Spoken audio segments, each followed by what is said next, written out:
I had a tremendous spiritual awakening. I was attending USC. I was a psychobiology major. And I got caught up in selling weed. And on my last deal, I got arrested. Very last deal, I got arrested with about 200 pounds of marijuana and some guns and things of that particular nature.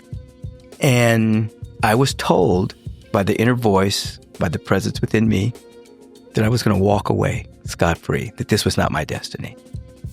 And I believed it. So I'm sitting in the courtroom. I'm reading Chaotic Meditations by Bhagwan Sri Rajneesh. That was his first book. It was a little pamphlet. I have no interest in the court case because I've been told I'm walking free. My friends thought I was crazy. They said, you should leave the country. This is not going to be good for you. I said, no, I'm going free. It's not my destiny. The assistant attorney, I had two attorneys. One I hired and the other one was his assistant. Asked this motorcycle cop, why did they go to my house? And he said, well, the informant said there was a big drug deal going on. We got a search warrant.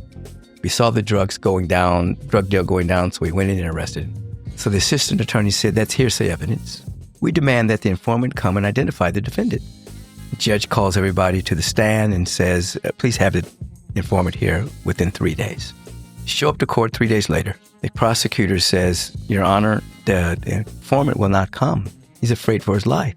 The judge says, Mr. Beckwith, I have no other recourse but to set you free. I hope I never see you in my courtroom again. I said, Your Honor, you never will. I walked out of there scot-free, no record, nothing. I went home. The house next door had a weather vane. The weather vane was pointing in the direction of the wind. And I remember looking at that weather vane and thinking, if this means what I think it means in terms of my destiny, I want that weather vane to point in the direction of me against the wind. Before I could finish the thought, the weather vane pointed directly at me. And I just started crying. I fell to my knees and I surrendered my life to this vast presence that I had had an encounter with previously. This presence of love and beauty everywhere.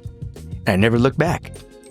But that adversity and the listening to this inner voice, this feeling, this guidance, totally changed my life.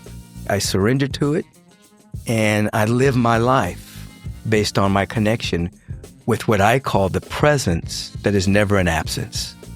The presence of love and intelligence and beauty that's everywhere if we will but listen.